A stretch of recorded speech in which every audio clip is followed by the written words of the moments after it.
guys, welcome back to my channel. So today I thought it would be useful for me to compare the world's most raved about two foundations on this planet.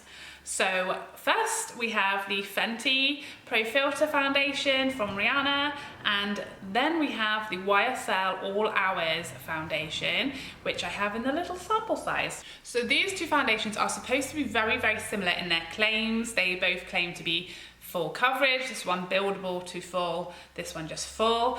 They both claim to be matte finished, oil-free, long wearing, and pore/fine line refining and smoothing. Fenty, as we know, comes in an amazing, life-changing 40 shades, and the YSL just the 22, which is a much more sort of standard size shade range.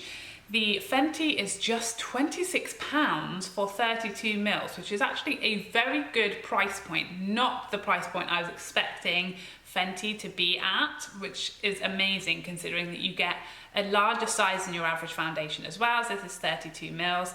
YSL is an extortionate £33.50 for only 25 mils of foundation, so 5 whole mil less than your average foundation at that price point. Very expensive. The Fenty is totally cruelty free, whereas I don't believe the YSL is. YSL has SPF 20, whereas the Fenty has no SPF. So those are kind of the similarities and the differences. I'll put up on the screen now some shade references for you, because if you're anything like me, it is a struggle to match yourself online to the Fenty. It's almost like we're so spoilt for choice. It's thrown us way off and it is very confusing. So if you're having the struggle that I had with shades, I'm hopefully gonna give you some helpful nuggets right now. So I got the shade 210, and I would say this is a good match for an NC25. That I don't have a strong yellow undertone. My undertone is slightly more olive, and I get on pretty well with peach undertones as well, like closer than a strong yellow undertone for me. So this is a really good match for my neck and my face right now, which is an NC25. It doesn't match my body. As you can see, my face is quite a bit lighter than my body. If you are around an NC30 and you have a yellow warm undertone, the shade 240 is going to be a good one for you to try.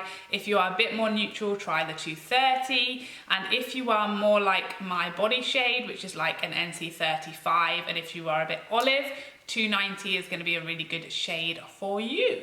So without further ado, let's whack these bad boys on my face and see who wins. Okay, so for me, I have normal skin, and it seems like the key here is to make sure that your skin is prepped. So I have moisturized really well like 15 minutes ago, and I have just primed my skin using quite a hydrating primer. This is the Matte Prep and Prime Natural Radiance Primer, which is really nice and hydrating because both of these foundations are going to be quite drying because they are full coverage and then they are fully matte or pretty matte. So I'm going to give them both a good shake. As with any foundation, always give it a good shake first. So let's start off with the Fenty. So I'm going to start with one pump because I don't know how much it's going to take, and we're only obviously doing one half of my face. So, smells lovely, a very faint scent, not going to be one that's going to really bother you.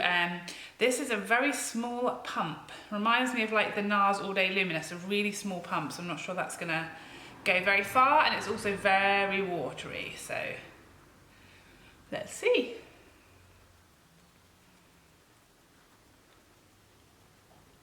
So first off, it is looking really light, but as we know, I'm expecting this to darken up as time goes on.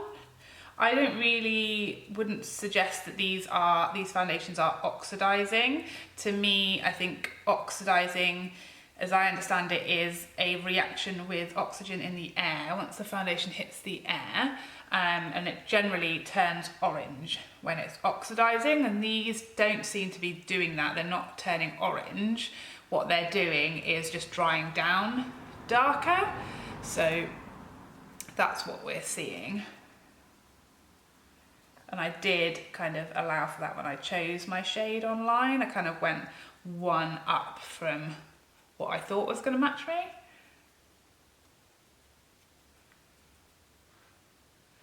Okay, so actually that really small pump has covered that whole half of my face, but I wouldn't suggest, certainly not with a sponge anyway, that one pump is going to do your whole face, certainly not with that much coverage. At the moment, that to me is like about a medium. Really nice, really natural looking. Starting to maybe adjust slightly and fit me a bit better. So I'm going to go in with one more pump and I'll show you how small that pump is. So although it's 2 pumps to do half of my face, it's not like a lot of product still. It's still quite a small amount of product. I mean, it's going on really nicely, really quickly. I'm obviously working in like small sections because I have heard that this is quite quick drying. So I recommend working in small areas. I mean, it went on very quickly, no problems.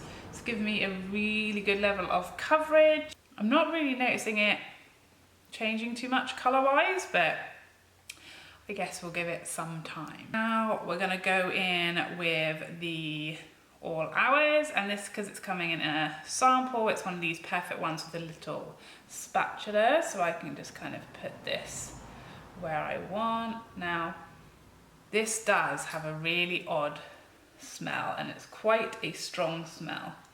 So I will say that. It reminds me of something. I think it's like a medicine or something. It's kind of, yeah, although as I'm blending it out, it's smelling more like a regular perfume. When I first like smelt it then, it smelled really medicinal, shall we say? But now it's on the skin, it's smelling nicer, more like a perfume. Again, so that blended out really nicely, really quickly. Probably, again, for a similar amount of product as the Fenty, we're looking at like a medium coverage at this point. So I would say they do have a very similar level of coverage for a very similar amount of product. And I guess given the price difference, I would probably want to see the All Hours go further, which it doesn't seem to be. But it looks like they're close enough in shade that I'm not going to look mental for the rest of the day, so that's the bonus. I'm just going to build this up slightly, see how it builds, because we're still not at full over here.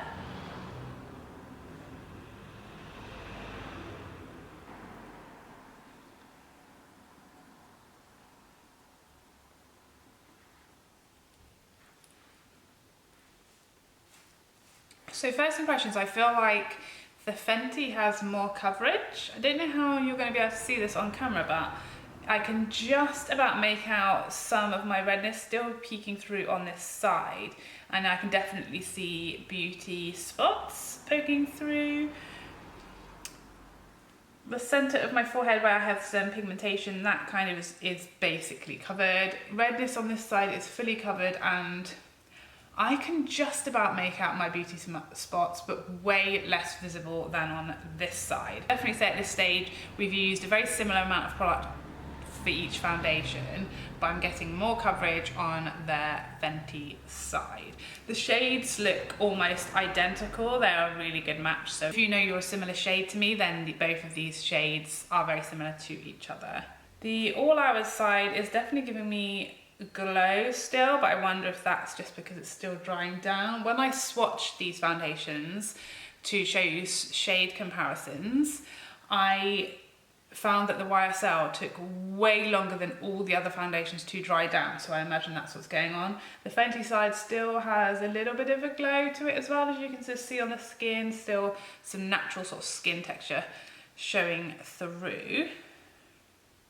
Both sides look really smooth, really flawless. Definitely would say both sides are kind of reducing texture.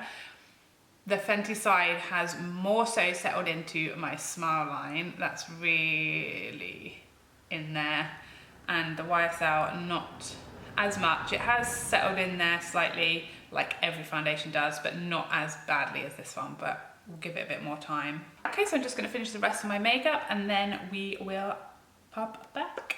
Okay, so that is the rest of my makeup on. No problems on either side of my face. No product has moved the foundation. Nothing has disagreed with the foundation. I actually used my Urban Decay Naked Concealer today because that's quite a liquidy one, so we just wanted to see whether, given that they are, you know, particularly the Fenty side really dries down quickly into a solid matte, that, you know, is then putting quite a liquidy concealer over the top gonna cause a problem like I have had with other foundations? And not at all. There is absolutely no issue on either side with any products that I have used. I also used my really dense Lottie bronzer brush to buff my bronzer today, just to see, give it a real test, is it going to move? And it has not moved on either side, so we are all good as far as working with other products. I have also zoomed real fast and really looked right up close in that mirror to look at, you know, any issues. There's very little difference between the two sides. Let's zoom in to show you. So on my Fenty side, the only slight imperfection or less than perfect thing that I can see is that we have sunk into my smile line. Just here, so it has really sunk in there. Not the worst I've seen, but definitely not the best. The All Hours side has not really sunk into that smile line, hardly at all. But on this side, you can still see beauty marks showing through. So I feel like there's less coverage on the Yves Saint Laurent side. And I don't know if you're going to be able to see this, but around my nose, just here, there is a slight, tiny little caking in that tricky nose area. Other than that, everything looks literally perfect on both sides. Completely flawless, smoothed, less texture, less visible pores. Everything is like perfect. I feel like a doll.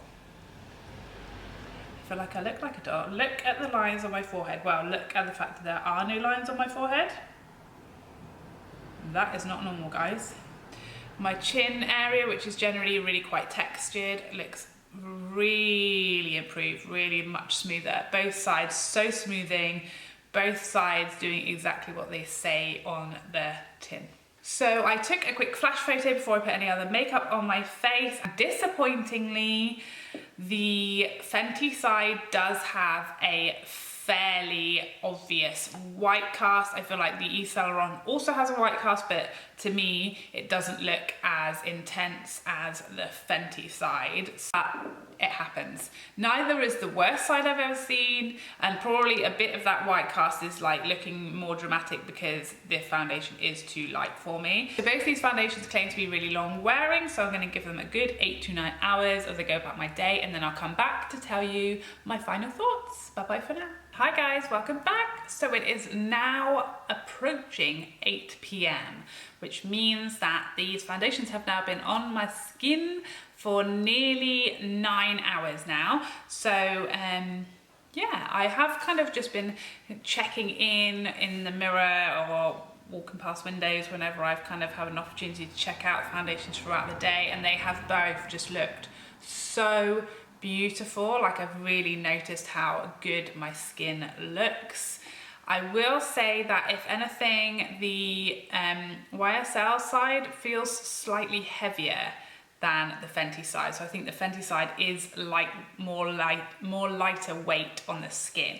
As you can see, both sides have worn really well. You can still see blush, bronzer, highlight on both sides really well, and I've just had a really close zoom in to see if I can see like anything at all, and there is like the bare minimum, so I'll show you what I'm talking about. So I'm not sure how well it will show on screen, but on the side, which was the YSL side, you can just start to see a little bit of fading around my chin area, and that is a tough area for me because I do sort of rub and kiss and cuddle my kids all day, and I wasn't particularly careful with it today. So I would say that that has kind of like rubbed off slightly there. And I'm starting to see the beginning of some fading happening down here. I did not set with powder and I did not use a setting spray today.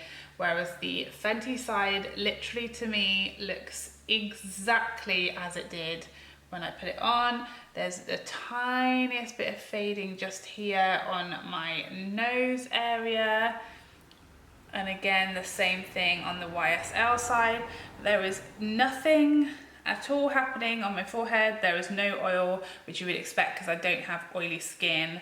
And again, this smile line stayed as it was basically. So the Fenty side soaked more into the smile line, and the YSL did not soak into my smile line or any of my fine lines at all throughout the day. They both stayed as they were originally. So this smile line is quite accentuated and has absorbed the foundation in there, and it's sitting in there but not on the YSL side. My overall verdict, both of these foundations have performed so well. They look beautiful. I'd say equally beautiful. I'm really struggling to choose between them on finish, really on performance. They're kind of like for like, this tiniest signs of wearing in different places on both sides.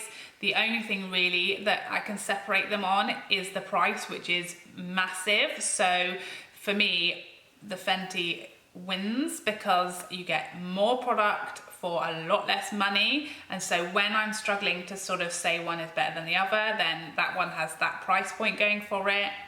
This is the winner for me. Love to know if you have tried both these foundations, which one you prefer and which one worked better for you. If you have a different skin type to myself, let's help each other out with shade matching in the comments. If you have any questions down below, or you can help someone with their shade, that would be amazing. So I really hope you loved this video, found it helpful in some way. If you did, please don't forget to like and subscribe before you go so I can see you again. Otherwise, bye bye for now. Bye bye bye bye.